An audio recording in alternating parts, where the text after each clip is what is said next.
Has entrado al maravilloso mundo de la llave de los misterios. Entra, acompáñanos.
Ah, muy bien. Bueno, te comento. Voy a ser tu entrevistador. Mi nombre es Guillermo Victory. Eh, Hemos compartido un congreso como expositores, pero bueno, eso es tela para otro caso. Aquí, el Congreso de Victoria Entre Ríos, el último. Pero es para otro momento. La entrevistada sos vos ahora, así que bienvenida a ambas a la entrevista. Muchísimas gracias, Guillermo. Un placer volver a coincidir contigo. Gracias por esta entrevista. Gracias a todos por permitirme estar aquí. Y bueno, pues yo encantada de poder hablar de estos temas que nos apasionan. Bueno, yo personalmente, yo soy Luis Fiscal, transmito desde California, soy mexicano de nacimiento y le doy la más cordial bienvenida. Gracias por acompañarnos y gracias por las preguntas y gracias por soportar a Memo. Parece que ya se conocen desde antes, qué bueno. Sea usted bienvenida a nombre propio y de toda la sala. Cambio. Muchísimas gracias, un placer saludarte. Os escucho, os hablo desde aquí, desde la Ciudad de México. Ya sabéis, soy española de nacimiento y bueno, pues llevo 2 años aquí residiendo en tu país de origen y nada, muy contenta, aunque también con ganas de que acabe la pandemia para retomar viajes, investigaciones y demás que ya se echen falta. Es verdad, ¿eh? El poder moverse libremente y poder seguir investigando. Estuve pensando recién cómo empezar esta entrevista, ¿no? Cómo presentarte. Y la verdad que no voy a leer todo el currículum tuyo porque estaríamos 3 días acá. Hay mucha gente, obviamente, que te conoce, de quién está hablando, de a quién estamos entrevistando, ¿no? Decir que es licenciada en periodismo por la Universidad de Sevilla. Experiencia en prensa, bueno, tenemos de todo un poco, ha hecho muchísimas cosas, ¿no? Redactora de la revista oficial de la Guardia Civil, interesante el periódico. Eh, la, mm, Escribió en revistas como Enigmas, Año Cero, Más Allá, Clio Historias, Historias de Iberia Vieja y El Ojo Crítico, experiencia en radio como colaboradora de Espacio en Blanco, autora de Extremadura Infinita, de la Radio y Televisión Española de Extremadura, autora de la sección El Serrano, Canal Extremadura también, escritora, prologuista, escritora, un libro muy interesante que es un tema que me gustaría charlar en algún otro momento, ¿no? Por ahí lo podemos desarrollar a lo largo de la entrevista. Muy interesante el libro, La Iglesia y sus enigmas. Tema muy interesante. Y bueno, y podría estar así, yo les puedo asegurar que como 2 horas leyendo el currículum de Lourdes Gómez Martín, que es la entrevistada de esta noche. Bueno, vamos a pasar a materia porque sinceramente no voy a estar todo el tiempo, no puedo leer todo el currículum, es muy extenso.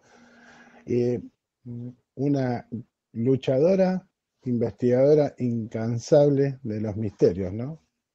Han hecho unos trabajos periodísticos impresionantes. Bueno, ya todos conocen, y las que no, a lo largo de la entrevista van a conocer a una de las personas que ha hecho, y tiene tela todavía para cortar, unos trabajos impresionantes.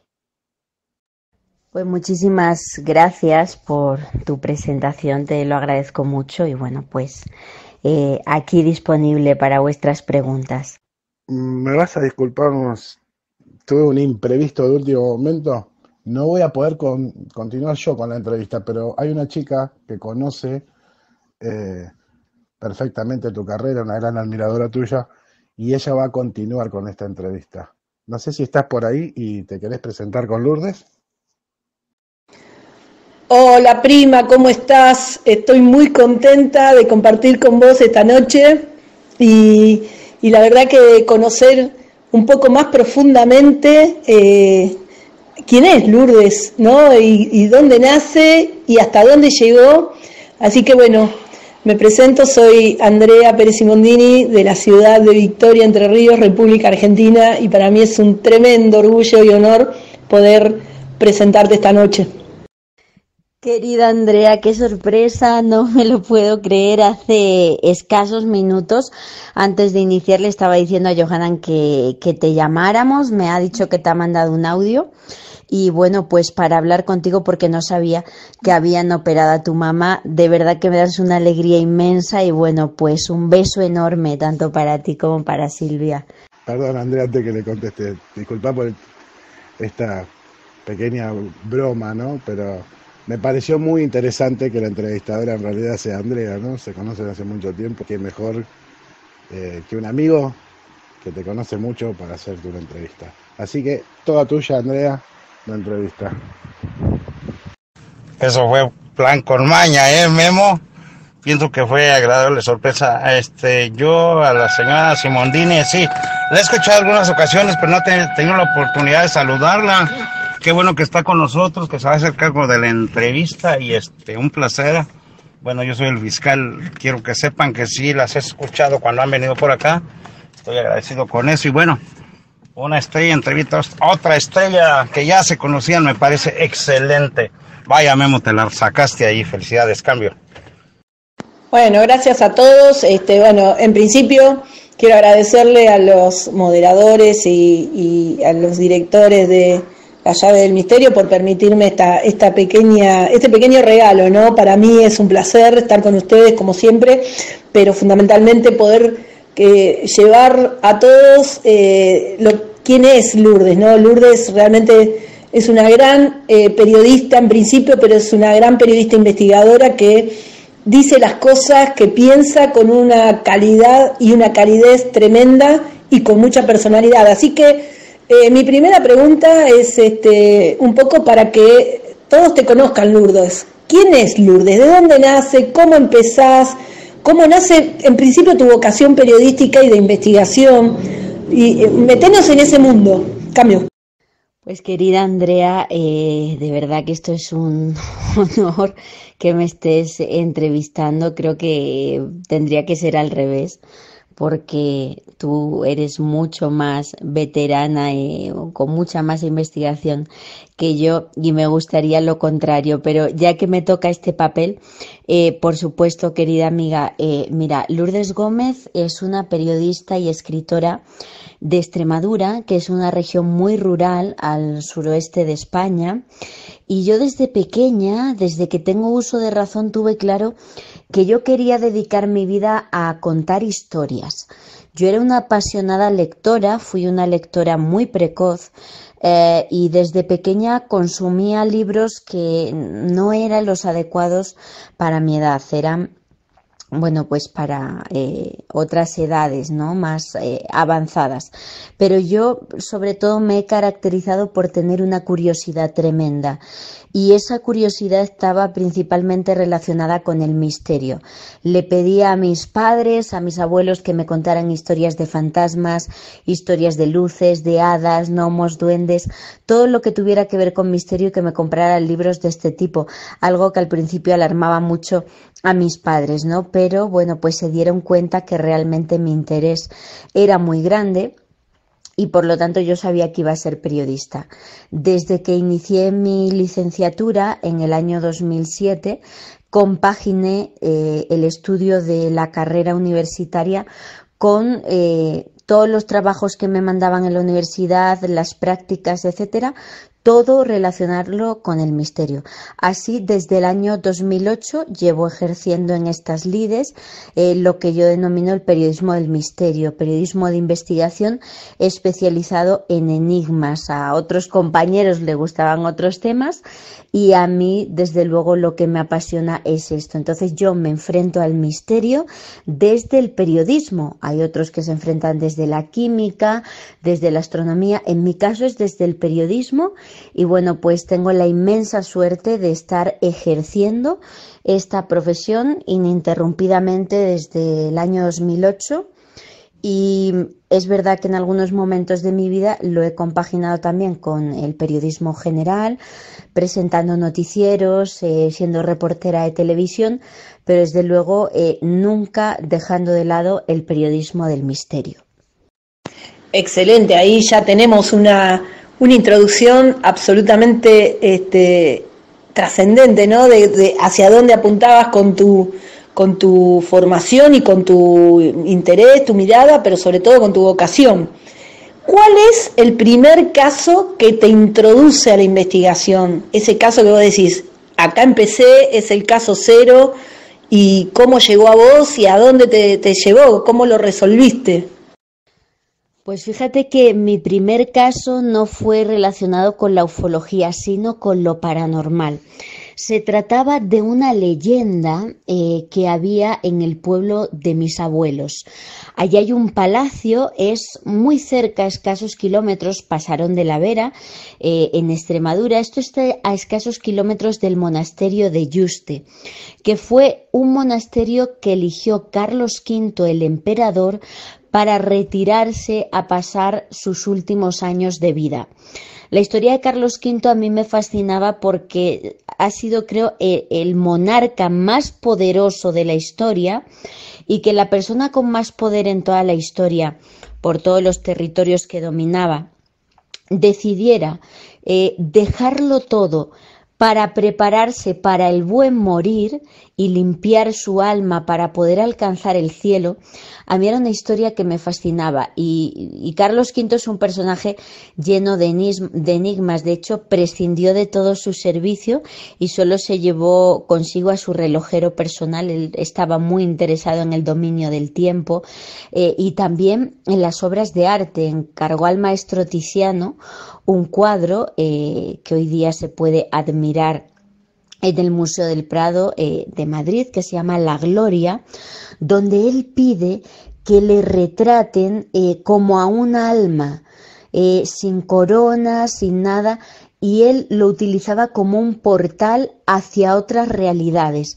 Sus últimos momentos de vida los pasó contemplando este cuadro para poder alcanzar el cielo.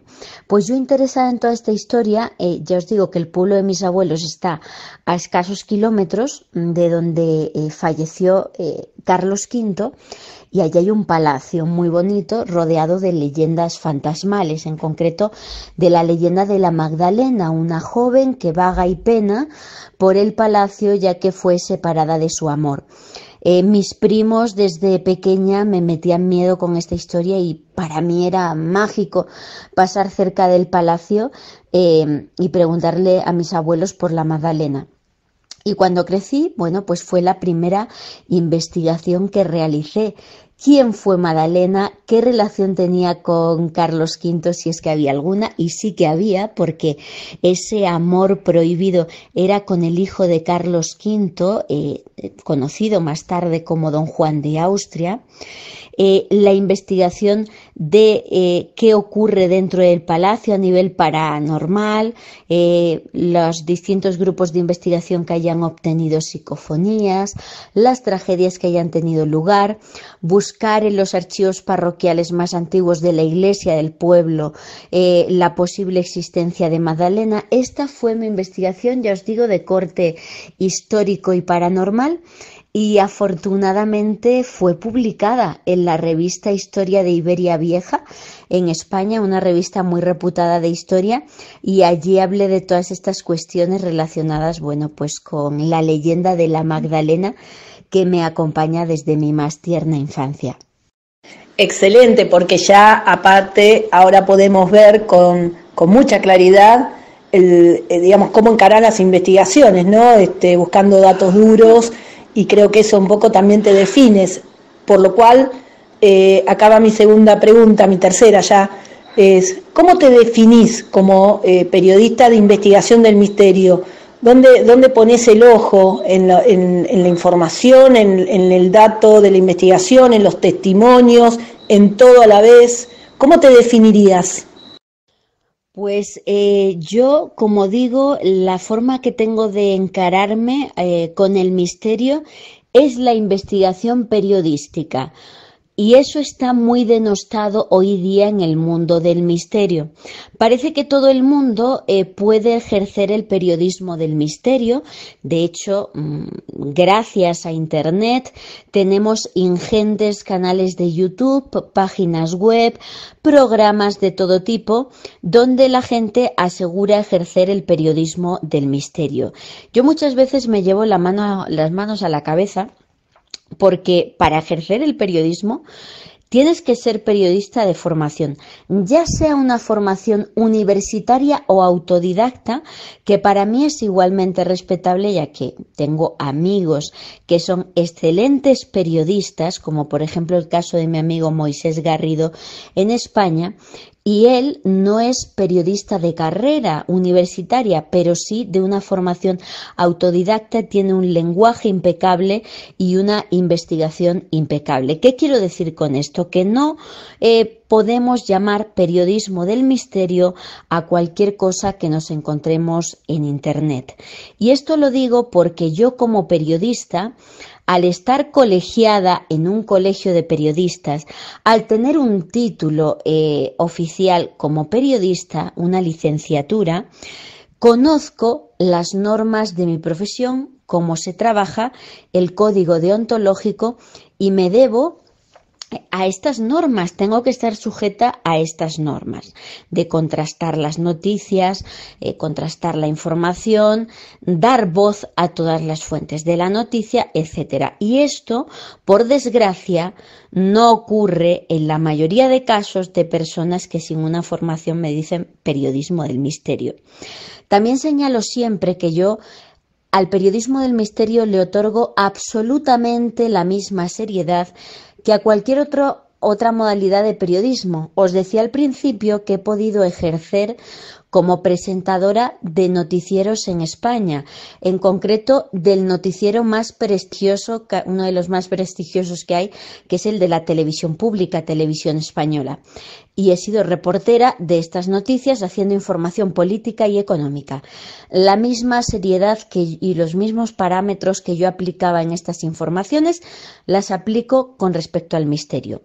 Como periodista lo que hago es, pues investigar un tema, como haciendo entrevistas, que es lo que solemos hacer los periodistas. De estas entrevistas obtengo mucha información que contrasto hasta donde puedo, porque estamos hablando de temas fronterizos del conocimiento actual y por lo tanto hay un momento en el que no puedes seguir investigando porque es precisamente un misterio desde el punto de la ciencia de nuestra actualidad y de nuestro avance como humanidad. Pero trato de llegar hasta sus máximas consecuencias, tanto a través de fuentes orales, las entrevistas, fuentes escritas, buscando, rastreando la información en archivos, en documentación antigua, y por supuesto, como decía Hemingway, no se puede escribir desde las trincheras. Para escribir uno tiene que mezclarse con la vida y por lo tanto intentar viajar hasta el lugar donde ocurren estos hechos.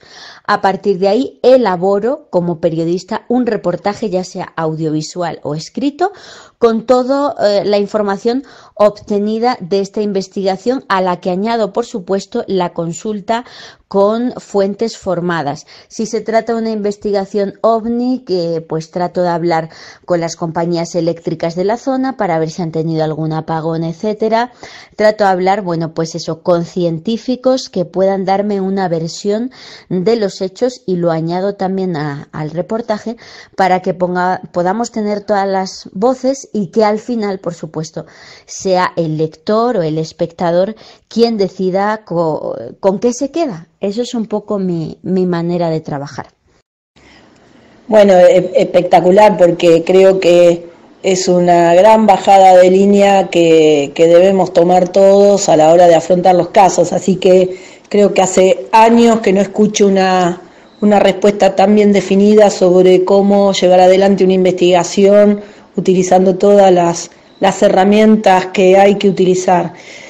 Ahora te voy a llevar para el lado de lo que nos interesa a todos, ¿no? Que es el tema OVNI, y que es parte de tus procesos de investigación. Sé que estás muy entusiasmada con lo que va surgiendo, pero primero quiero que me lleves al caso, o que me digas 2 o 3 casos que a vos te impactaron, probablemente de la ufología de España, porque sé, lo has expresado y lo has expuesto en el Congreso de Victoria, pero para que todos nuestros amigos escuchen realmente esos casos que han sido de alto impacto para ti en la investigación.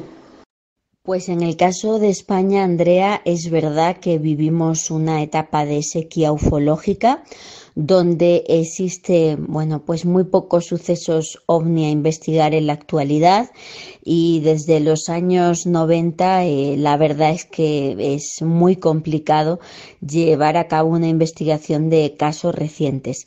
Dicho esto, el suceso más importante OVNI de la historia de España es el caso Manises, cuando un vuelo, un avión comercial con, bueno, pues un centenar de pasajeros a bordo, tuvo que realizar una maniobra, un aterrizaje de emergencia en el aeropuerto de Manises, en Valencia, debido a una persecución OVNI. Se conservan y son públicas todas las conversaciones entre el piloto, Lerdo de Tejada, y las torres de control de vuelo aéreo tanto de Madrid, la capital, como de Barcelona, en la que el piloto insistentemente habla de una luz que va en rumbo de colisión hacia su aeronave, y por lo tanto, ante la imposibilidad de detectar qué era y que no le ayudaban desde tierra a definir esta situación que él mismo estaba contemplando con sus ojos, bueno, pues decidió realizar este aterrizaje de emergencia. Esto fue noticia en todos los periódicos de la época, incluso llegó hasta el Congreso de los Diputados en España, el máximo órgano de representación política de mi país, donde el diputado Enrique Múgica hizo una interpelación parlamentaria, una pregunta al gobierno que tenían que contestar sí o sí sobre qué había ocurrido con este vuelo. Además del piloto Lerdo de Tejada, salió un avión, un Mirage F1 del Ejército Español en Scramble, en vuelo de emergencia de reconocimiento de esa luz, y el piloto militar Fernando Cámara llegó a las mismas conclusiones que el piloto Lerdo de Tejada, que aquello era una tecnología superior, que por mucho que puso su avión en punto Mach a velocidades supersónicas, no fue capaz de darle alcance, y que además trataba de bloquear, emitía algún tipo de señal que bloqueaba sus transmisiones, ¿no? Como una especie de ataque. Eso sí, como no fue detectado en radar, aunque sí visualmente, esta fue la respuesta irrisoria que dio el gobierno español, diciendo que, bueno, pues no podían hablar de la veracidad del caso porque no había confirmación física por radar de que realmente fuera un objeto. Este es el caso más famoso ocurrido en España, y luego otros dos que me han llamado mucho la atención y también expuse en el Congreso OVNI de Vitoria. Uno de ellos es un encuentro con humanoide en el interior de una base militar, que es uno de los expedientes X del ejército español que se desclasificaron en España en los años 90. Además conozco al testigo principal del caso, José Manuel Trejo, y se trató, bueno, pues de la aparición, como digo, de un humanoide de color verde, más de 3 metros de altura, al interior de una base militar. Y por último, bueno, pues una oleada ovni que tuvo lugar en el año 2012 en España, en concreto en Extremadura, y le guardo mucho cariño a esa oleada porque fue el primer caso reciente in situ que yo tuve la oportunidad de investigar, y fue, bueno, pues durante una semana en una región muy concreta del norte de Extremadura, una cantidad impresionante de avistamientos, tanto por parte de jóvenes del municipio como de cazadores que fueron perseguidos por estas luces, incluso un panadero también en su ruta de reparto, muchos casos, y como digo, además de poder recogerlos todos in situ, también con testimonios de oficiales de policía de la Guardia Civil que fueron testigos de estos avistamientos, y rastreando en la historia ufológica tuve la oportunidad de encontrar que era una zona caliente desde hacía muchos años, a pesar de que estaba olvidada por la investigación ovni en España, y que había casos de los años 60, 70, por lo tanto no era nuevo lo que allí estaba ocurriendo. Estos son 3 casos que a mí me han marcado bastante en mi historia personal con los ovnis. Excelente, Lourdes, los casos realmente son asombrosos. Y en relación a lo que manifestabas de la sequía de casos en España, que un poco cuando hablamos de sequía de casos, me imagino que hablamos de casos con la contundencia de los que acabas de relatar, que un poco coincide en lo que pasa en todos los países, y esto lo hemos hablado. En ese sentido, ¿vos a qué crees que se atribuye? ¿Que está muy contaminado el tema, que estamos ante muchas denuncias que no llegan al nivel de estos casos y tapan los casos? ¿Por dónde crees que viene? ¿Realmente hay un dejo de denuncias de este tipo de casos con evidencias más concretas o más contundentes por parte de los testigos? ¿Por dónde crees que pasa la cosa? ¿O simplemente no se dan? Es una pregunta complicada, Andrea, donde no tengo muy clara mi respuesta, pero por un lado me muevo entre una dualidad, ¿no? Por un lado, te diría que obviamente la gente no mira tanto al cielo como antes, ni tiene un contacto con la naturaleza, con el cielo tan profundo como en otras épocas de nuestra historia. Esto yo creo que influye, junto con otros elementos relacionados con nuestro avance tecnológico, como la contaminación lumínica, por ejemplo, que bueno, pues dificultan bastante que se den observaciones dignas de ser tenidas en cuenta. Eso por un lado.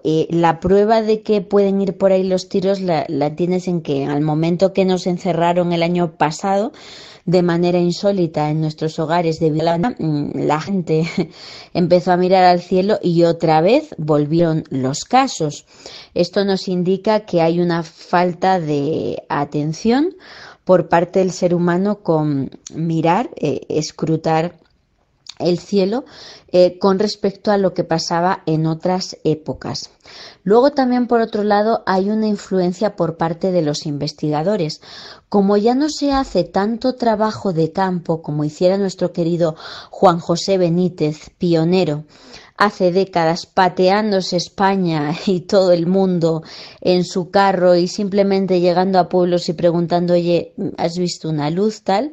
Quien busca encuentra, y esta labor de investigación ha quedado muy de capa caída con el auge de Internet y las redes sociales. Nos creemos que ya todo se puede hacer por Internet. Es verdad que una gran parte sí, pero cuando uno quiere buscar casos y evidencias no le queda otra que moverse, que salir a la calle y buscar esas respuestas. Eso es otro de los motivos que te podría argumentar. Por otro lado, también tendríamos que destacar en este sentido, con respecto a la sequía, que quizá hay una exigencia muy grande por parte de los investigadores. ¿Qué quiero decir con esto? Que a mí, por ejemplo, todas las semanas me llegan testimonios de he visto una luz. El último, justo ahora antes de que nos conectáramos, acabo de ver una luz en el cielo. Y como una ya tiene superado ese escalón, como no te hace falta evidencias para saber que el fenómeno es real porque lo es, porque ya lo has constatado, quieres casos que tengan más chicha, más carne, más cercanos, que podamos sacarle más punta precisamente para poder filosofar y descubrir qué hay detrás. Por lo tanto, a casos de estos más simples no le damos tanta importancia y el nivel de exigencia que tenemos es más alto que en otras épocas de nuestra historia. Eso por otro lado. Y por último, destacarte el factor psicológico. Yo creo, y esto es algo que debería ser tenido más en cuenta por parte de los estudiosos del fenómeno, indudablemente, aunque se trata de un aspecto externo al ser humano, que ocurre independientemente del ser humano, hay una unión psicológica, un hilo psicológico brutal entre el testigo y ese fenómeno. De hecho, la mayoría de los testigos tienen una apertura de conciencia después de los avistamientos, se produce una especie de epifanía. Lo que quiero decir con esto es que el factor psicológico, factor testigo, es fundamental en el fenómeno ovni y el testigo de hoy día ha estado, sobre todo hasta antes de la pandemia, muy dormido, muy centrado en un mundo muy racional, donde estaban de capa caída los aspectos espirituales y demás, y resulta que llega una pandemia que hace que se caiga todas esas creencias al piso y que por lo tanto entre en crisis psicológica, haya una crisis social, espiritual en la humanidad. Y siempre en esos momentos de crisis es cuando el fenómeno ovni ha tenido oleadas como la que hemos vivido, por ejemplo, en la pandemia, lo que me hace entrever que esa energía psíquica de los humanos influye en que este fenómeno se manifieste con menor o mayor asiduidad. Esto es un poco la mezcla, el caldo de cultivo. Pienso, Andrea, que podría estar detrás de esos repuntes o esas bajadas en cuanto a los avistamientos y a los sucesos. Bueno, excelente, porque básicamente no tenés que sentirte tan difícil, o sea, ponerte en una situación difícil de contestar, porque básicamente estamos todos en la misma posición. Me resultó interesante y destaco, además de todo lo que dijiste, es el hecho de que los investigadores tomaron una mirada más importante a la hora de tomar un caso con evidencias, en esto de buscar la chicha, como vos decís, y en ese sentido, apuntando a las personas comunes, ¿vos creés que también tienen una mirada hoy más aguda, más objetiva incluso, o creés que todavía seguimos en un escenario con muchos elementos que no se profundizan? Vos hablaste hace un rato de las fuentes, por ejemplo, y ¿cómo ves eso? Porque hace unos días incluso participaban de una consulta sobre este punto, ¿no? Y me resulta muy interesante. Yo tengo una opinión personal, por ejemplo, creo que la gente hoy tiene, así como hay una influencia negativa, por un lado, con todas las redes sociales, creo que también hay una influencia positiva en el hecho de que la gente tiene acceso a la información más rápida y también con eso la posibilidad de tener una observación más aguda de los hechos. En ese sentido creo que es mayor la capacidad que tiene la gente de agudizar objetivamente los temas con respecto a estos fenómenos, en general del misterio y al fenómeno ovni, que en épocas pasadas. ¿Cómo lo ves vos? Pues yo creo, Andrea, que nos hemos ido hacia los extremos cuando en realidad lo más sabio sería, como diría un ufólogo que yo admiro mucho, que es Aimé Michel, la prudente duda es la mejor postura. Él tenía una frase que yo llevo por bandera que es tener la mente abierta, estudiarlo todo y no creer en nada.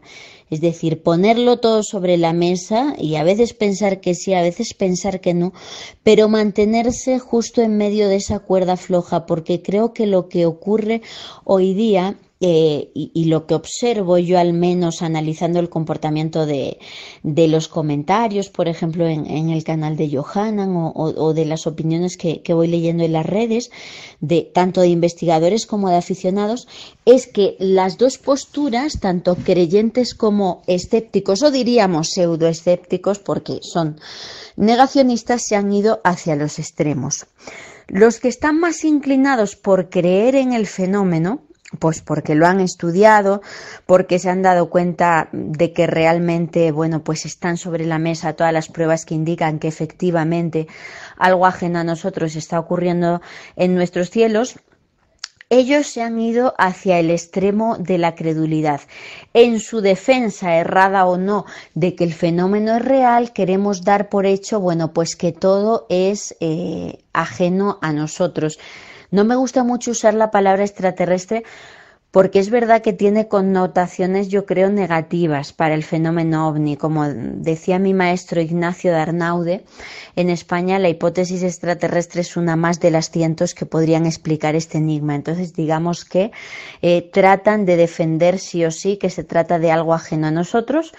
Entonces, los defensores se han ido hacia las posturas más crédulas y, por otro lado, los negacionistas se han ido también hacia las posturas más absurdas de inventarse cualquier tipo de teoría absurda para decir que es todo mentira.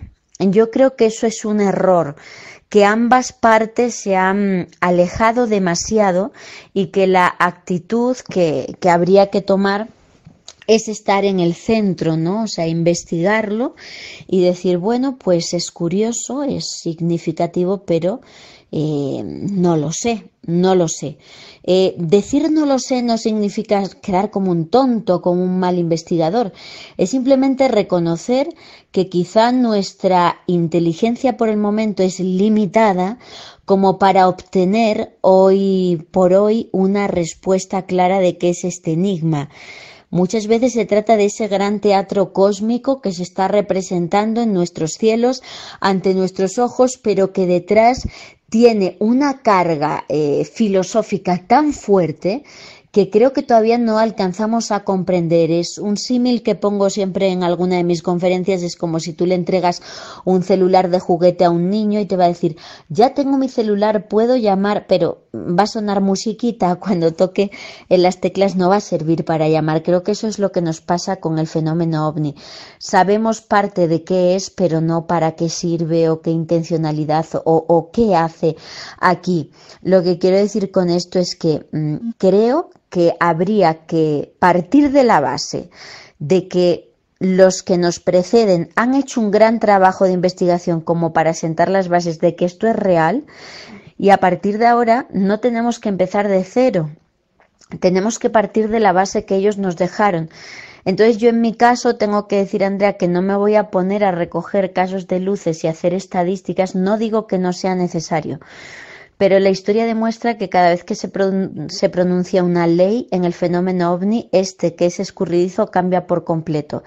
Se pronuncia la ley de las ortotenias, cesa. Se pronuncia la ley de las oposiciones Tierra-Marte, cesa, deja de coincidir.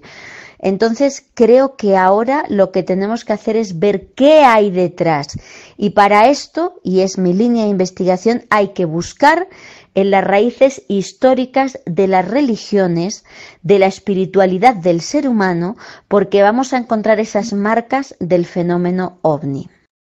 Bueno, casi que me la dejaste picando, porque ahí mencionaste al pasar sobre las corrientes filosóficas y te propongo que ahora filosofemos un poco. Hoy en día estamos muy... es como todo, ¿no? Las grietas, hay grietas por todos lados, pero pareciera ser que el fenómeno ovni tiene como dos miradas muy bien establecidas, digamos. Una, la de la hipótesis extraterrestre, las famosas tuercas y tornillos, y la hipótesis de la conciencia con todas las variantes que hoy también nos propone. Te propongo que hagamos un ida y vuelta con todo esto y cómo ves una mirada y cómo ves otra, y que hablemos, a ver, un poco de los exponentes, qué opinamos de cada uno de ellos en sentido de qué avances proponen en este concepto que vos también planteás de una mirada abierta además y sin encasillarse, pero sí para avanzar sobre estos dos conceptos. Y si hubiera una visión más, también plantearla. ¿Qué te parece? ¿Aceptás? Claro que sí, amiga, me parece muy interesante. Pues bien, empecemos con la hipótesis de las tuercas y los tornillos. Claramente es parte de nuestra historia, ¿no? Y hoy pareciera ser que todo lo que va o que emerge de las noticias internacionales, todos damos por asumido que todos nuestros amigos que nos escuchan están enterados de las últimas noticias sobre las recupero de algunas informaciones a través de la ley FOIA de Estados Unidos, las repercusiones con la aparición de To Star Academy, Luis Elizondo, los proyectos del Pentágono. Pareciera que todos nos orientan hacia esta mirada, digamos. Hay un fenómeno no identificado que algunos atribuyen a elementos de desarrollo tecnológico terrestre, pero también algunos abren la posibilidad a la puerta de que haya ahí algunos muchachos que vienen a visitarnos de afuera. ¿Cómo lo ves vos? Pues creo que la hipótesis extraterrestre es la más alejada de mis pensamientos y diría que la menos satisfactoria de todas las hipótesis. Lo único de que defiendo de la teoría extraterrestre es considerar que el fenómeno es ajeno a la Tierra, es decir, es una inteligencia ajena al ser humano. Pero esto no quiere decir que sean cochecitos galácticos que llegan aquí pilotados por seres que habitan en otros planetas y en otras galaxias. Me parece de verdad una cosa demasiado simple para explicar un enigma tan complejo. Además, tenemos que tener en cuenta que la hipótesis extraterrestre surge no porque el fenómeno ovni sea un hecho reciente a partir de 1947, sino porque algo que ya estaba ocurriendo desde antes, porque tenemos los reportes, porque tenemos los legajos históricos. Resulta que decide ponerse este nombre de extraterrestre por el clima social, político del siglo XX. ¿Qué es lo que ocurre en el siglo XX? Hay un auge de la carrera espacial, a través de los medios de comunicación se le da un gran auge, un gran bombo y platillo, y esto provoca que la sociedad empiece a considerar, a través de las noticias de la carrera espacial, que es posible llegar a otros mundos, que hay otros planetas ahí afuera que quizá estén habitados o no. Y también tenemos que tener en cuenta que junto con la carrera espacial, el auge de géneros literarios y bueno, pues en este caso audiovisuales como la ciencia ficción, provoca que haya un interés en esto de criaturas ajenas a nuestro mundo. Esto hace que a partir de 1947, un hecho que décadas pasadas, sin este clima de ciencia ficción y carrera espacial, podría haberse considerado como la llegada de unos ángeles, una aparición de la Virgen en forma de luz, se considere algo extraterrestre. Entonces, como digo, esto lo crea el ser humano por el clima del siglo XX, pero no porque realmente se trate de esto, porque, como digo, para mí es súper simple y deja fuera algunas de los grandes interrogantes de este fenómeno, como es la influencia psíquica que ejerce en el testigo. Bárbaro, bueno, ahí estamos entrando en lo que se convierte en el debate picante de la actualidad. Y ahora nos vamos para el otro lado, para el marco que nos proponen los estudios y los estudiosos sobre el fenómeno en relación a la conciencia, los estados alterados de ella, los caminos de los mundos paralelos existentes a través de estos nuevos conceptos. ¿Por dónde andarías ahí? ¿Por dónde te ubicarías y a quién rescatarías en referencia a estos estudios? Estoy, Andrea, muchísimo más a favor de esta clase de hipótesis porque, como digo, exploran esos elementos que nos hacen entender que se trata de un fenómeno inteligente muy complejo, porque no dejan fuera esa influencia que causan el testigo, porque no dejan fuera el hecho de que siempre se disfracen y se adapten a la psicología del testigo. Pues si es una persona que cree en extraterrestres, se van a presentar con un determinado perfil; si es una persona muy religiosa, se van a presentar con otro. Todo este tipo de detalles que no deben caer en saco roto. Y también esa manipulación que hay detrás. Mucha gente no quiere tener en cuenta que el fenómeno contacto forma parte, es una parte importantísima del fenómeno OVNI, y aquí vemos también cómo esas entidades están causando una manipulación en el ser humano, ofreciendo información de tipo contradictorio, que en muchos casos es un engaño como tal y en otros se analiza, y la verdad que es una información muy reveladora. Esto me interesa y me atrae muchísimo. De hecho, actualmente estoy súper centrada en rescatar todos esos episodios de tipo religioso, feérico, que para mí es claramente fenómeno ovni, contactismo extraterrestre, pero camuflado en otras épocas de la historia. Y para esto, bueno, pues mis grandes maestros, por así decirlo, que nos preceden en cuanto a esta clase de trabajos, os citaré algunos si queréis estudiar esta visión del fenómeno ovni. Estaría el libro de Patrick Harpur, Realidad Daimónica; Pasaporte a Magonia, de Jacques Vallée; El Colegio Invisible, por ejemplo, o bueno, pues autores afines a este tipo de hipótesis, que están más englobadas en lo que hoy se conoce como la paraufología. No hacer una distinción entre parapsicología, paranormal, ufológico, extraterrestre o religioso, sino que todo sería lo mismo. Bárbaro. Y vos sabés que con estos nuevos conceptos que van asomando, hay una gran discusión, porque nosotros tenemos acá grandes referentes en Argentina que proponen desde la década de los 90, un poco siguiendo la línea de Jacques Vallée, el campo de los estados alterados de conciencia, pero con el tiempo también han variado su hipótesis desde un lugar netamente médico, clínico, si se quiere, a un lugar con mayor tracción a generar como conceptos de paralelismos virtuales, reales, que genera la conciencia, dando marco a una existencia real del fenómeno donde confluyen todas estas cuestiones que la mente tendría la capacidad de adaptar en un fenómeno que es real.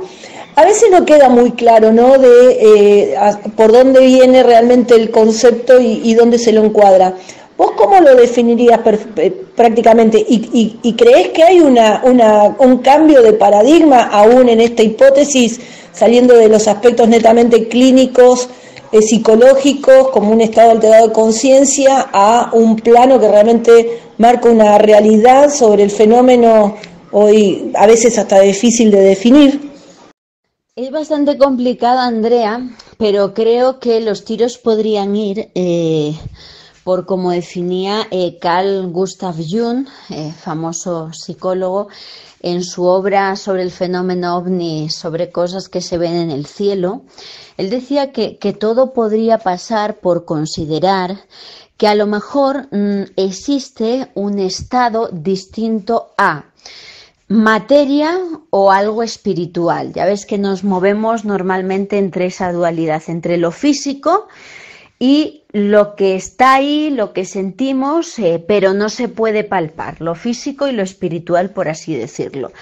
Para Carl Gustav Jung, quizá la respuesta al fenómeno ovni podría estar en considerar que hay un estado a medio camino entre lo físico y lo espiritual, que sería esas dos cosas y a la vez ninguna de ellas.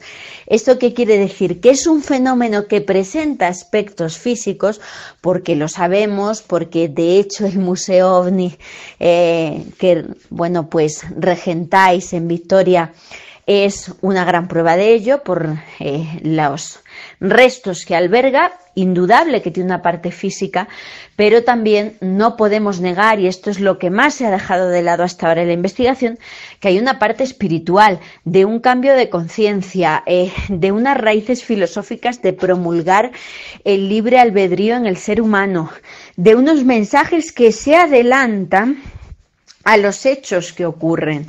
Y esto lo ha podido comprobar Johanna en varias ocasiones. Por supuesto, también esa otra parte de manipulación, cuando te dan información falsa o contradictoria. Y como digo, el fenómeno tiene esos dos aspectos. Entonces, quizá, como dice Jung, no encontraremos las respuestas del fenómeno hasta que la ciencia no avance y empiece a considerar que hay otros estados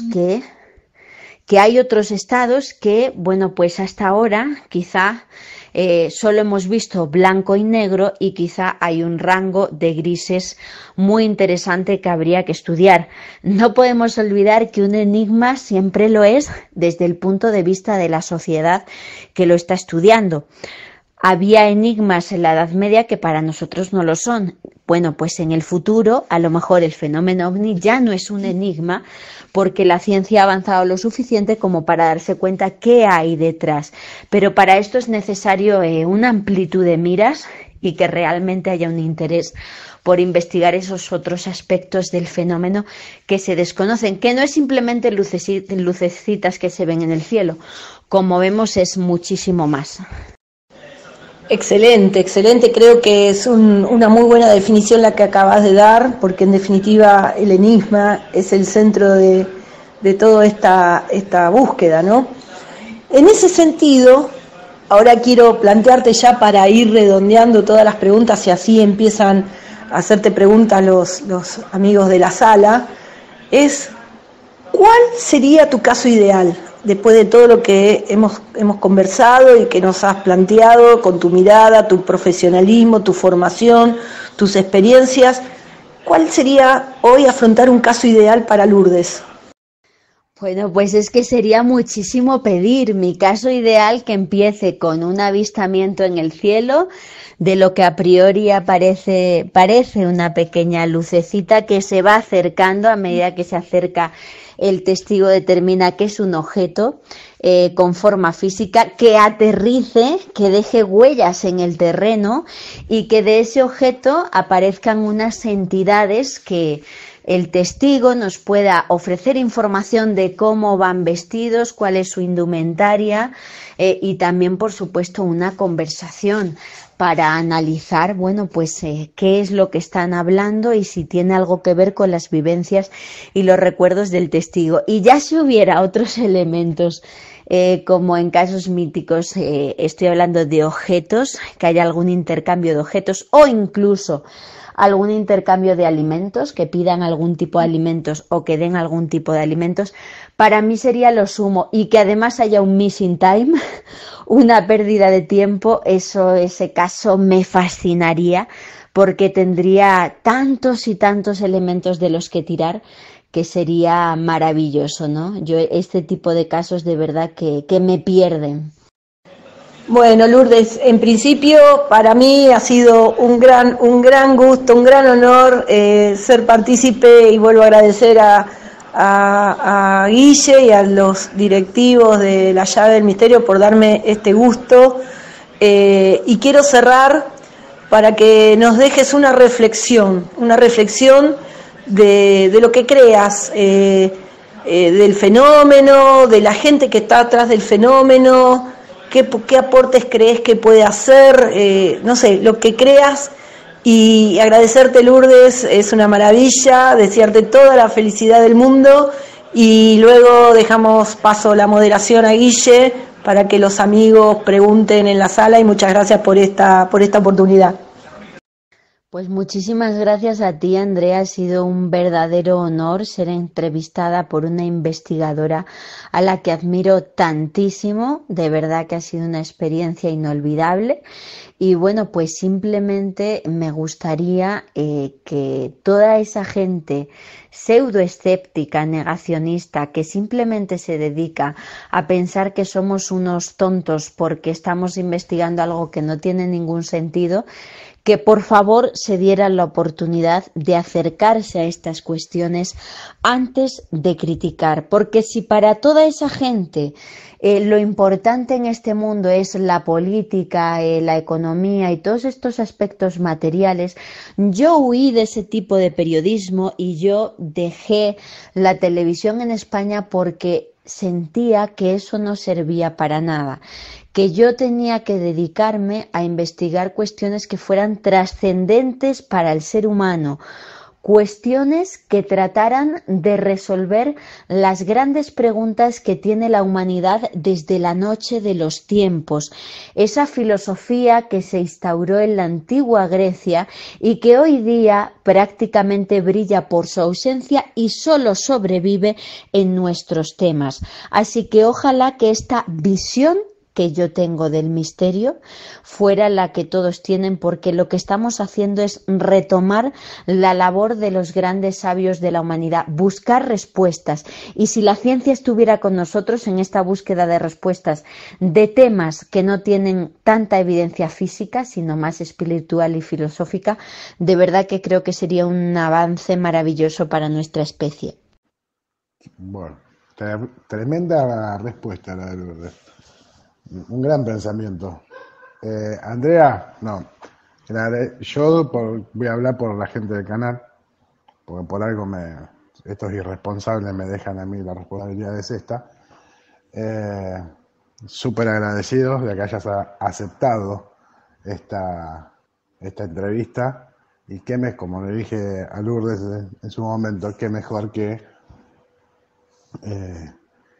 una persona que la conozca tanto, ¿no? Un amigo, iba a tener otro condimento y sabía que iba a ser una sorpresa agradable para Lourdes, así que bueno, agradecidísimo, Andrea, ¿eh? Muchísimas gracias por la participación. Bueno, y por confiar en mí, ¿no? Pues ya sos irresponsable hace mucho tiempo, así que por eso no te lo voy a agradecer, pero bueno, no importa. Ahora vamos a dar preguntas, en lugar a las preguntas a los compañeros. Ya me han pedido varios el turno. Decir a Lourdes que primero agradecerle por ya el tiempo que dedicó a la charla y que se sienta en libertad de contestar hasta donde quiera, y si no está cansado, tiene otro compromiso, no hay ningún tipo de problema. Desde ya estamos súper agradecidos. Y voy a hacer una pequeña pregunta yo, y después le voy a dar el paso a Eddie, que me pidió, fue el primero que me pidió para hacer una consulta.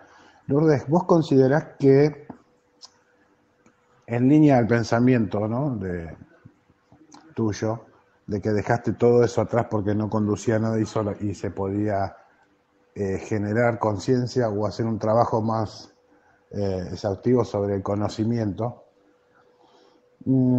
Y me retrotraigo a una pregunta que te hizo Andrea en su momento también, y que tu respuesta con el tema de que la gente no mira tanto hacia arriba, y que tuvo que venir una pandemia en la cual nos aísle para empezar a comportarnos de una manera que anteriormente nos comportábamos, y después con el devenir de tanta información y esto de esclavizado mirando hacia abajo o tu propia mano, mirar el teléfono, que es una costumbre que de estos últimos años la gente ha dejado de mirar hacia el cielo, y fue como si, la pregunta en concreto sería si crees que hay como una corriente de distracción, no lo digo por ahí, en ciertos temas sí intencionada, pero en otros no, como de mantener a la gente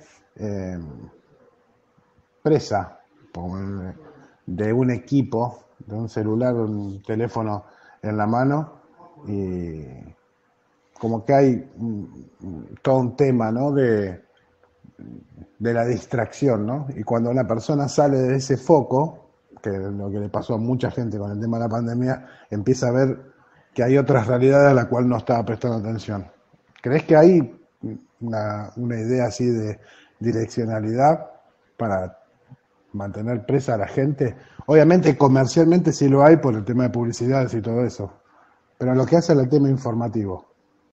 Lo creo absoluta, firme y totalmente. Hay que tener en cuenta un detalle muy importante. Lo que mueve el mundo es el dinero, la economía, y cuando tú hablas de misterio, cuando hablas de verdades trascendentales, hablas de que, bueno, pues puede haber vida más allá de la nuestra, hablas de que quizá bueno, pues ahí fuera hay temas que no tienen nada que ver con lo que hasta ahora nos habían contado.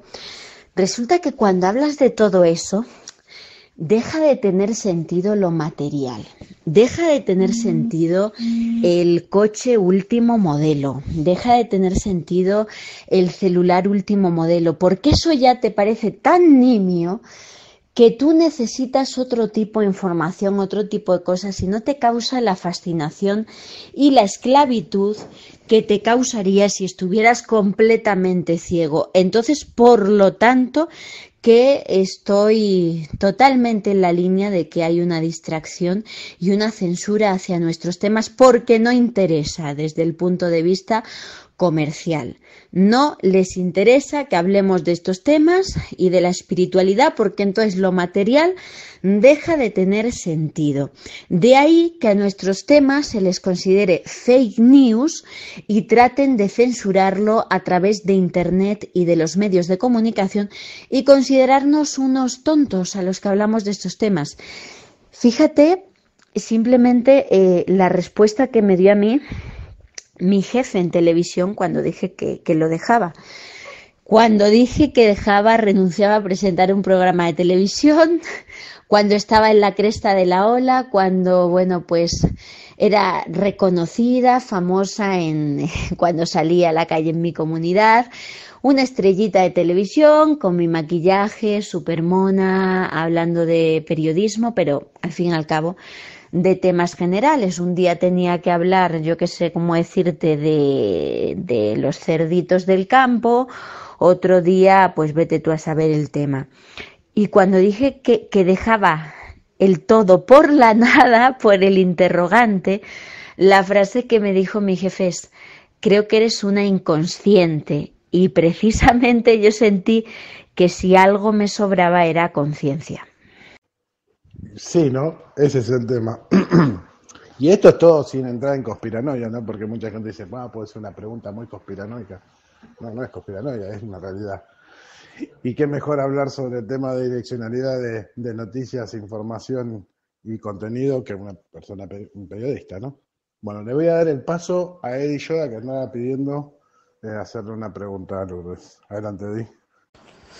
Muchas gracias, Guillermo. Muchas gracias también a Andrea. Gracias por esa maravillosa entrevista y sobre todo para nuestra entrevistada Lourdes. Bienvenidas a tu canal, La Llave de los Misterios. Y un gusto para que de igual manera te vuelvas a conectar y compartas principalmente el profesionalismo del periodismo dentro de la ufología.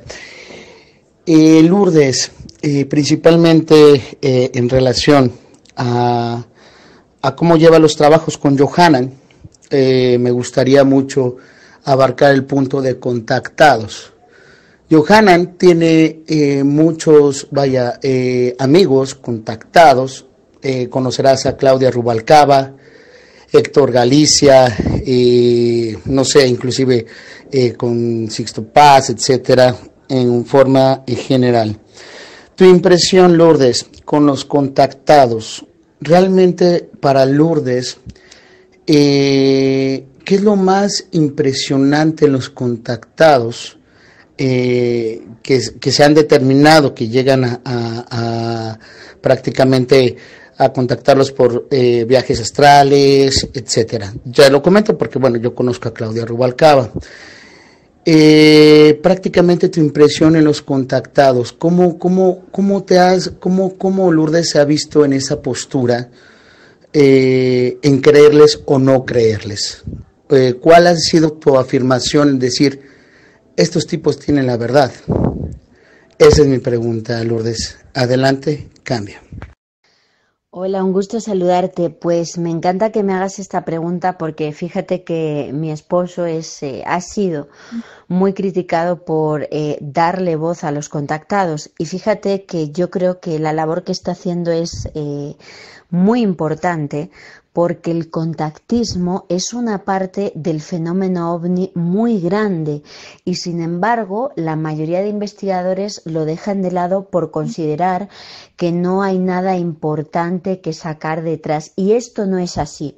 Mira, la persona más culta que yo he conocido, más sabia sobre el tema de los ovnis, mi maestro Ignacio Darnau de Rojas Marcos, uno de los pioneros de la investigación ovni a nivel mundial, él a raíz del fenómeno ovni no dejó de investigar ningún aspecto del fenómeno, y por ello se centró también en el contactismo.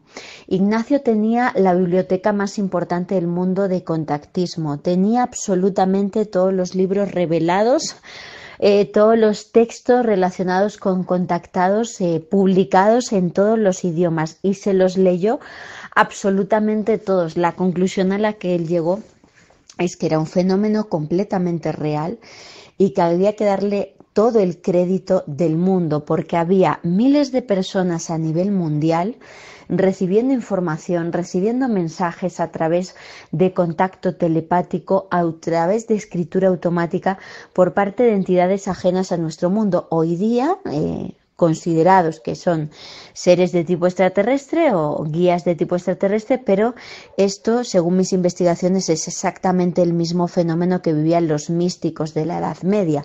Por lo tanto, el fenómeno contacto, igual que el de los ovnis, es muchísimo más antiguo que el siglo XX. Eso para empezar. Y mi marido se dio cuenta de ello. Mi esposo es uno de los ufólogos más cultos que yo conozco.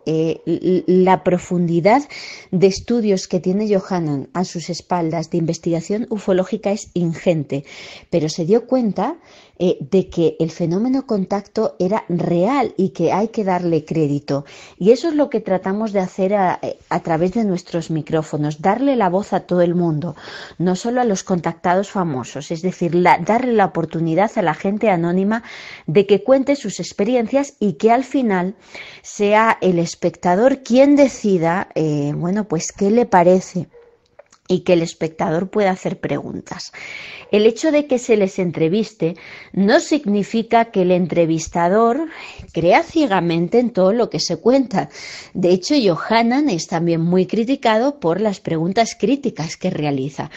Pero él, ante este tipo de entrevistas, es periodista. Lo que hace es no estar ni a favor ni en contra, simplemente hacer su trabajo de entrevistador, que lo hace y además muy bien. Otra cosa es lo que pensemos como investigadores. Como investigadores, ¿qué es lo que pensamos? Repito, que es un fenómeno real. ¿Son reales todos los contactados? No, hay testimonios que desde luego se observa claramente que están equivocados, ya sea consciente o inconscientemente, pero te aseguro que hay un pequeño puñado de casos súper impactantes. Te voy a poner solamente 2 ejemplos que nos hayan pasado así en los últimos tiempos. En el último gran terremoto que ha habido en México, días antes, 3-4 contactadas no dejaban de decirle a Yohanan: salte de la ciudad, va a haber un terremoto. Todo eso además está perfectamente documentado en el canal. Y hubo una de ellas que decía: Yohanan, me está llegando la imagen de un edificio rojo que cae. Vosotros sabéis el impacto de Yohanan el día que ocurre el terremoto, horas después de que la contactada le diera este mensaje. Y ve en televisión Yohanan la imagen de unos chicos en un aparcamiento, empieza a temblar y a sus espaldas hay un edificio de color rojo. Y ese edificio desplomándose por completo. O sea, era claramente lo que esta señora le había mostrado a Yohanan horas antes de que esto ocurriera. O el caso de la llegada de mi bebé. Yo estoy embarazada, estoy en el 8º mes de embarazo, y cuando absolutamente nadie sabía, salvo mis padres, mi suegra, Yohanan y yo, que estábamos esperando un bebé, hubo una contactada que nos lo dijo. Johanan, estoy viendo a Lourdes embarazada, me han mandado esta misión, Lourdes está embarazada. Solo 2 ejemplos de lo que nos ocurre ante este fenómeno que es real, pero eso no significa que todo lo sea. Como digo, la conclusión es que no podemos dejarlo de lado porque tiene muchas claves relacionadas con el fenómeno OVNI. No sé si haya sido aclaratoria la respuesta. Perfectamente bien, perfectamente bien. Muchas gracias. Hola, buenas noches a todos los que se encuentran por aquí. Sí, Memo, yo quiero hacer una pregunta. Bueno, yo quiero hacerles muchas, pero Silvina, creo que es que se llama la señora, me dijo que una. Buenas noches, Lourdes. Te habla por aquí Penélope. O sea, el tipo de contactado que te estoy escuchando hablar es una persona que recibe mensajes de otras dimensiones como yo. Pero yo nunca me he considerado contactada. Y soy así desde bien chiquitita. O sea, entonces hablas del contacto espiritual, no del contacto fenómeno OVNI, porque estamos hablando de 2 tipos de contacto. Cuando uno recibe mensajes y los proporciona, no hay explicación científica para esto. Escuchas el mensaje, recibes el mensaje de... Se te cayó, Penélope, adelante. Y eso ha sido parte de mi vida desde que tengo 7 años. Gracias, Víctor. Ahora, el otro contactado, el fenómeno OVNI, la pregunta es en relación a ese contactado. ¿Cómo sabes tú, o qué piensas, que lo que la persona te está diciendo no lo está imaginando? Y que no hay un subconsciente o un inconsciente que lo está creando. Adelante. Muchas gracias por tu pregunta, Penélope, es muy interesante. Efectivamente, el fenómeno contactismo es muy difícil de analizar y tiene muchas variantes. Hay muchos contactados que afirman que lo son y que efectivamente ofrecen información, pero que realmente, como bien dices, hasta qué punto es algo externo a él o está sufriendo pues un tema relacionado con su imaginación o de carácter alucinatorio. Mira, en muchos casos no tenemos la profundidad de analizar lo suficiente. ¿Qué digo con esto?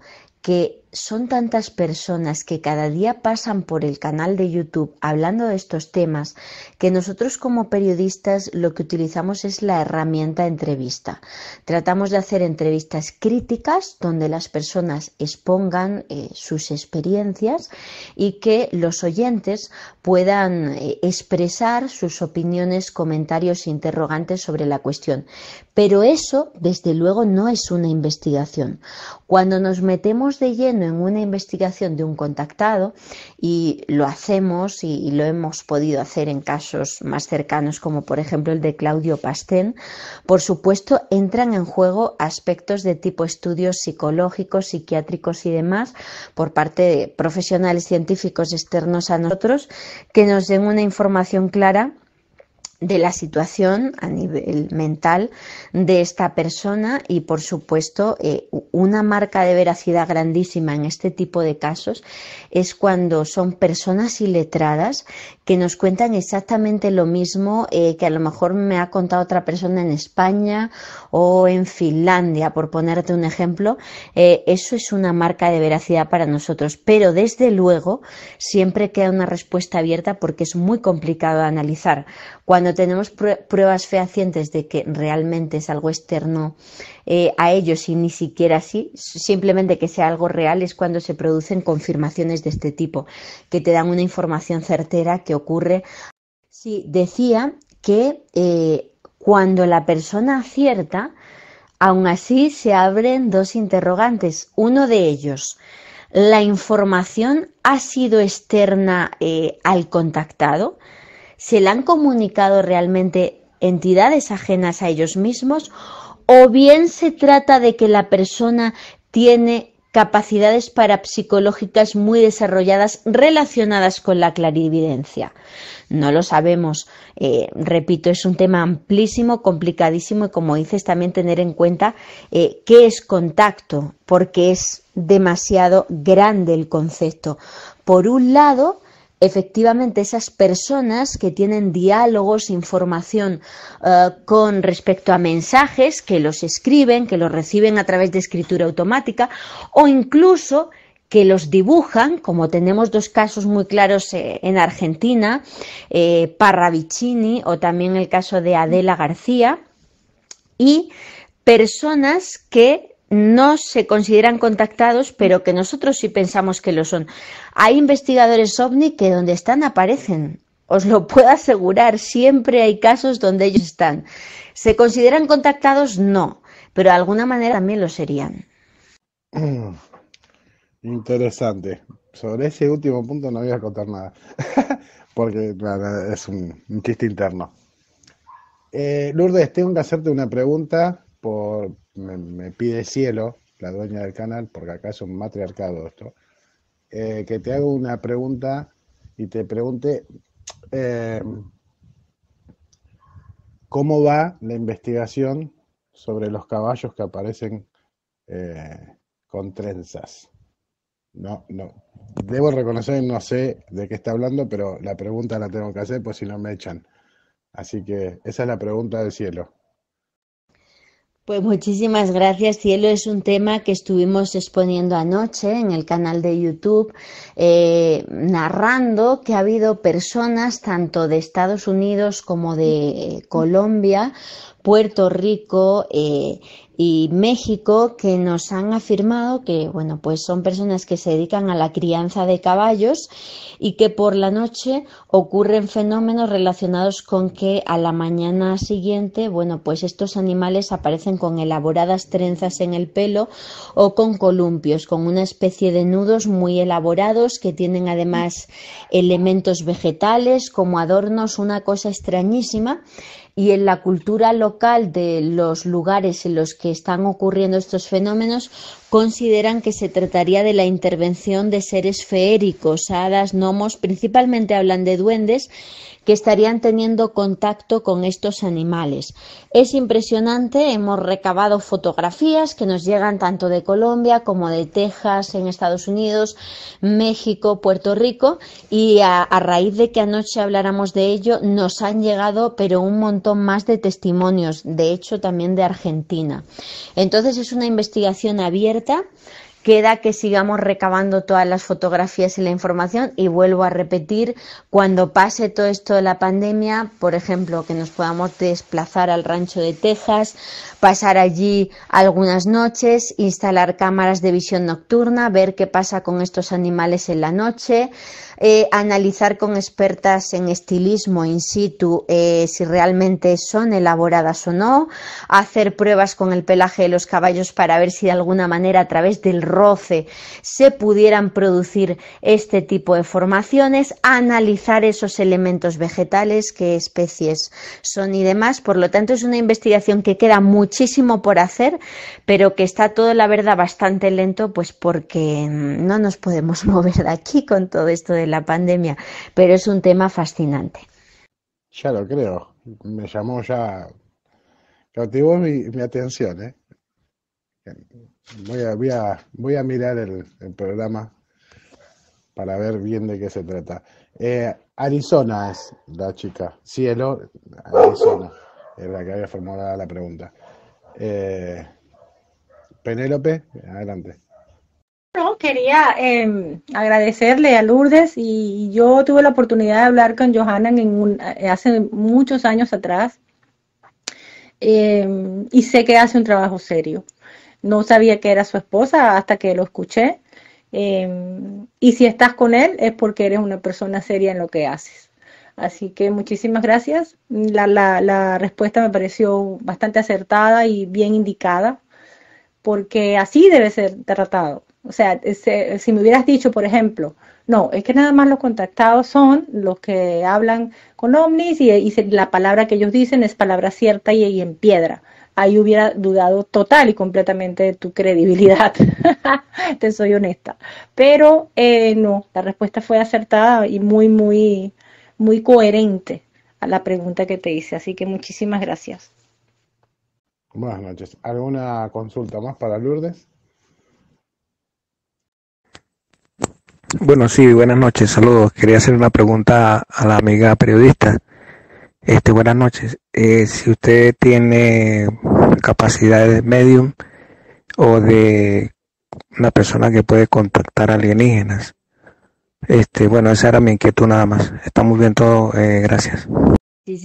Muchísimas gracias, te agradezco mucho la pregunta. Fijaos que esto es algo que muchas veces me critican. A veces cuando entro en el canal, porque me lleva Johanan para hablar de algún tema de mis investigaciones, hay comentarios de gente que pone, pero es que ella no está dando mensajes, pero es que no está diciéndonos qué piensan los hermanos de no sé qué. Pues no, porque no soy contactada. O sea, como comentaba en la entrevista con Andrea, hay muchas formas de enfrentarse al misterio, desde el punto de vista de la profesión de cada uno, un astrónomo, un químico. En mi caso es como periodista y luego también por parte de aquellas personas que están teniendo experiencias. En mi caso soy periodista, soy escritora e investigadora y así es como me enfrento al misterio.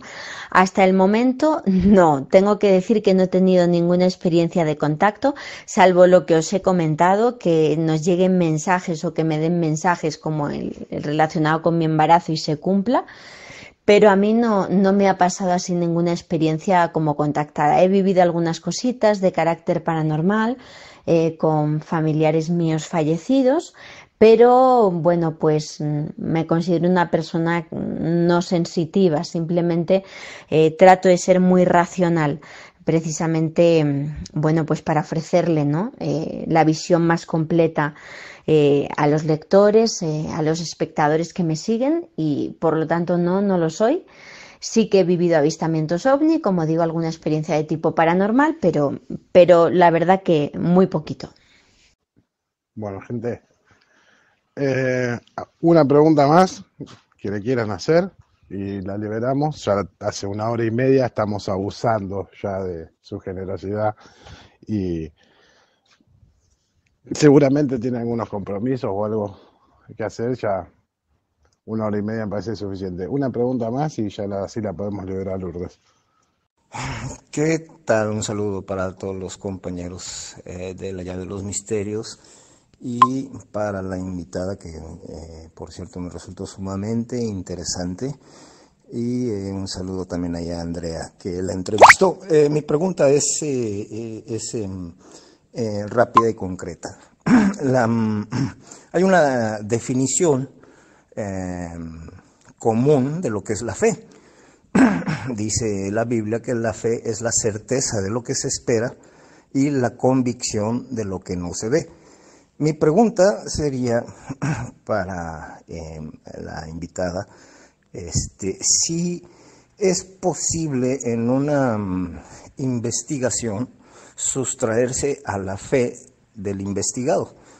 Es decir, que los datos que se investiguen estén por fuera de esa línea de certeza y convicción de parte del investigado. Y si es así, ¿cómo puede llevarse a cabo esto? Gracias, sería todo. Pues muchísimas gracias por tu pregunta, me ha parecido sumamente interesante y fíjate que no, yo creo que no se puede sustraer la fe, pero yo cuando empecé mi licenciatura, y esto es algo que debatíamos mucho en clase, si existía de verdad la completa imparcialidad en el periodismo, no dejarte guiar en tus informaciones por tus convicciones de tipo político, moral, religioso. Y lo que al final nos decía nuestro profesor, y es algo que siempre he llevado muy por bandera, es: no existe la objetividad, pero sí la honestidad y la honradez. Y eso es lo que siempre he tratado de llevar por bandera en mis investigaciones. Aunque no se pueda huir de tus convicciones personales, tratar de ser lo más honrado y honesto posible con tu público. Te pongo un ejemplo. Yo me he criado en España, que es un país totalmente católico, en una familia total y absolutamente católica, en un colegio católico en el que he crecido hasta que me fui a la universidad. ¿Soy una persona de fe? Sí. pero esa fe no me impide, a la hora de investigar, dar la opinión o la información de lo que yo he encontrado. Te pongo el ejemplo del caso de Fátima. Mis abuelas y mi mamá, bueno, pues al principio alucinaron mucho con mis investigaciones sobre Fátima. He estado allí varias veces, he entrevistado a los principales investigadores, he leído absolutamente todos los textos escritos por la principal vidente, por Lucía, y mi conclusión al final es que se trata de un encuentro con humanoides, o sea, claramente de algo de corte extraterrestre. Si yo me hubiera guiado por esa fe con la que a mí me han criado, hubiera sido imposible que Lourdes dijera esto. Pero uno tiene que ser honesto y cuando uno busca, encuentra. Y por supuesto, compartir la verdad que se encuentra. Entonces, repito, ¿puedes huir? No. Pero tienes que tratar de ser lo más honrado y honesto posible. En mi fuero interno soy una persona muy espiritual, pero es verdad que cuando me enfrento con el misterio yo soy muy clara y pongo sobre la mesa todas las hipótesis y respeto absolutamente todo. Espero poder haber respondido bien a lo que querías interrogarme. Yo creo que fue una respuesta muy, muy, muy buena. Lourdes, desde ya, muy agradecido por la entrevista, por tu tiempo. Por mi parte del canal, te libero cuando quieras darle fin a la entrevista, no hay ningún problema, no queremos abusar y obviamente queda hecho tu canal para cuando quieras, para cualquier noticia o lo que sea. Esta es tu casa y queda hecha la invitación. De vuelta agradecerle a Andrea también por haber sido parte de la entrevista y nada, mis saludos por ahí a Johanan y una caricia al baby. Y nuevamente agradecido, Lourdes. Memo, tengo una pregunta nada más para Lourdes y creo que sí va a ser muy interesante en relación a su libro. Para ti, Lourdes, hablando de reliquias y objetos de poder, Lourdes, fuera de la religión, ¿cuál ha sido para ti el más impresionante? El que dices, esto está fuera de este mundo y que no tiene nada que ver con el cristianismo. Esa era mi última pregunta. Cambio. Bueno, pues muchas gracias. Es una pregunta también complicada. Yo sobre todo me he centrado en la investigación de reliquias católicas, pero en todas las religiones existen reliquias. De hecho, en mi investigación me he topado con ropa de Mahoma, en el caso del Islam o, por ejemplo, en el caso del budismo, incluso con supuestamente dientes de Buda. Por lo tanto, este fenómeno de reliquias como objetos de poder, de personas consideradas divinas y que puedan traer suerte, es un fenómeno que se da en todas las religiones. Como digo, de los que más puedo hablar es de las reliquias de tipo católico, que son las que más he investigado, y las dos más impresionantes para mí son el Grial y la Sábana Santa. Me quedaría por pruebas y por todas las investigaciones que he podido realizar desde el punto de vista médico, desde el punto de vista forense, te diría que la Sábana Santa. Es que te puedo refutar todas y cada una de las tonterías e incongruencias que dicen los negacionistas con respecto a este objeto. De momento sigue ahí desafiándonos, ¿no? Pero me quedo con el Grial porque de todos los griales que hay en el mundo, de todas esas copas que se asegura que serían las copas con las que tuvo contacto Jesús, solo hay dos que resisten las pruebas arqueológicas e históricas. Las dos están en España, son el Grial de León y el de Valencia, y me quedo con el de León porque conozco de lleno la investigación y porque he estado a solas ante él.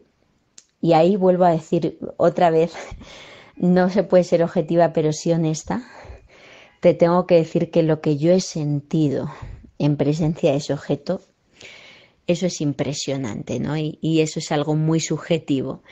Y bueno, pues dicho esto, espero haber dado respuesta a tu pregunta y ya ir despidiéndome, porque es verdad que ya con el 8º mes de embarazo sí que me falta el aire, ya tengo una panza muy gordita, me cuesta más respirar y ya sí que necesitaría descansar. Entonces quería darle las gracias a Andrea Pérez Simondini, a Guillermo, a Arizona Cielo, a todas las personas que han hecho posible esta entrevista, a todos los que habéis estado presentes por vuestro tiempo, por haberme acompañado. He pasado un rato súper agradable, me da la vida hablar de estos temas y estaré encantada de volver a pasarme por aquí siempre que queráis. Gracias de corazón a todos. Muchas gracias a vos por tu tiempo y ya no te notaba agitada, así que también por eso.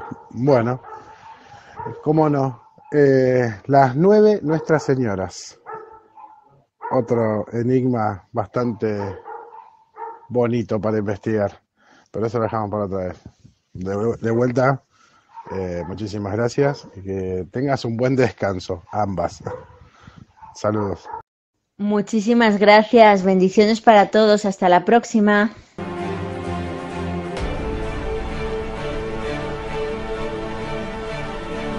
Entra a todas nuestras redes sociales.